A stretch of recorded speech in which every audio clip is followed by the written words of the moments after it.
Welcome to this channel, The Practical Business English. This is our very first video on this channel. And now I want to tell you a little bit about this channel has been created just for you who wants to improve your business English or English for work. Now, this channel is only going to focus on real work situations.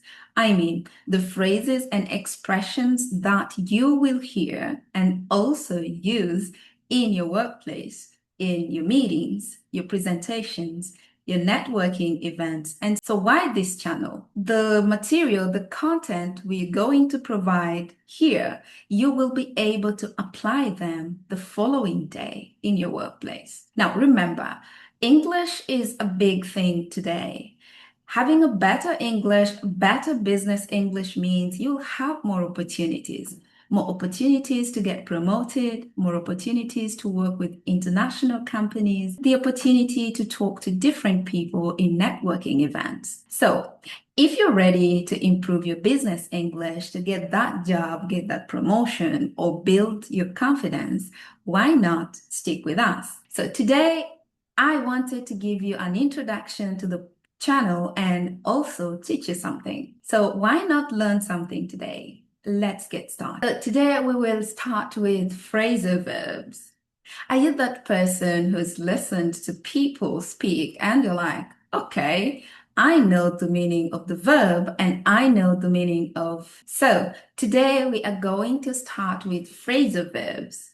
What are phrasal verbs? These are words that we use by. So today we are going to talk about phrasal verbs for meetings.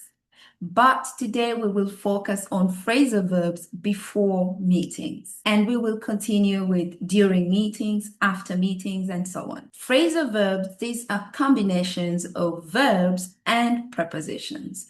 And in most cases, they have a completely different meaning with the verb itself. So let's get started with our very first phrasal verb, and that is to set up. We use set up to mean organize, arrange, or schedule a meeting or an event. Let's see some example sentences. I will read them for you. Can you set up a meeting with the marketing team for next Tuesday? Example number 2, I will set up a video call with the client to discuss the proposal. So in both example sentences, to set up means to organize or arrange a meeting. Let's look at our next phrasal verb. That is to put off. What's the meaning of to put off? To put off means to postpone or delay a meeting or an event. Let's see some example sentences. We need to put off the presentation until next week because the data isn't ready. Example number 2, can we put off our lunch meeting? I'm swamped with work today. So this means I have a lot of work that I won't have time for our lunch meeting. So can we have it another day or another time? Let's see another example of a phrase, to call off. So to call off, remember the pronunciation will link the two. So instead of call off, we say call off. So to call off a meeting or an event means to cancel it completely. It means it's not going to happen. For example, they might call off the conference due to bad weather. So that means the conference will not take place. Example number 2, the manager called off today's meeting because half the team is out sick. So this means the manager decided to cancel the meeting because half of the members are sick. And let's see our last example phrasal verb. That is to pencil in. What does it mean to pencil in?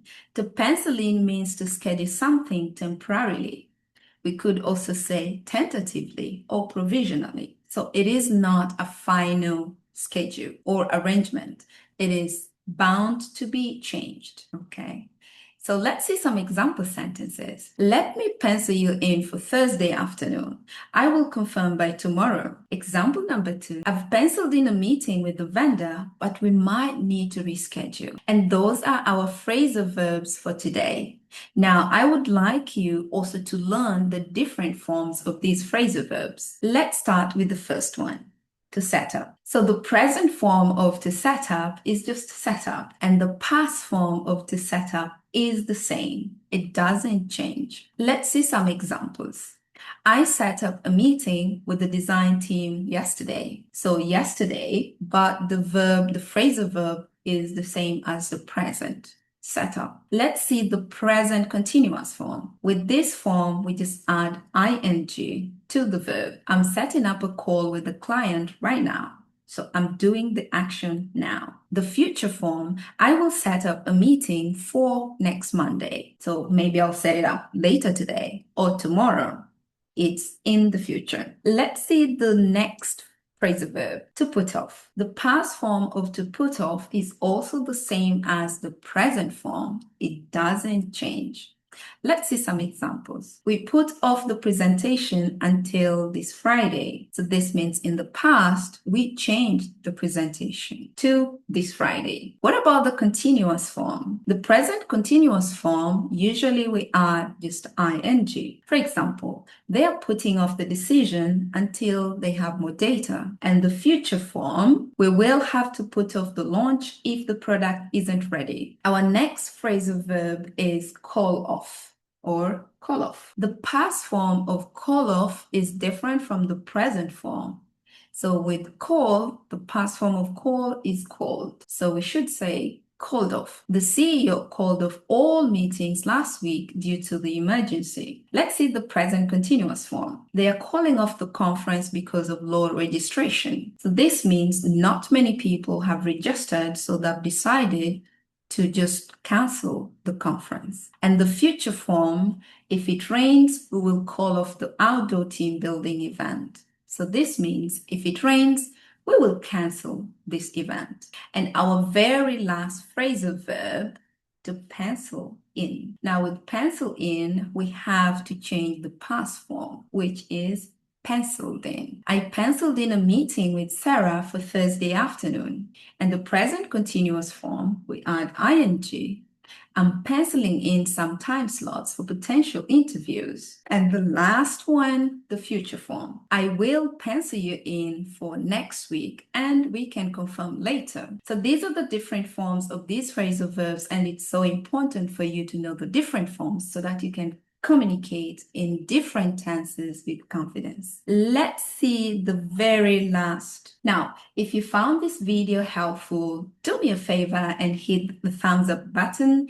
It also helps other learners like you find this content. And if you want more business English lessons like this, phrasal verbs, idioms, professional communication tips, vocabulary, everything business English, make sure you subscribe and hit that like button so that you don't miss our next videos. Thank you so much and see you in the next video. Goodbye.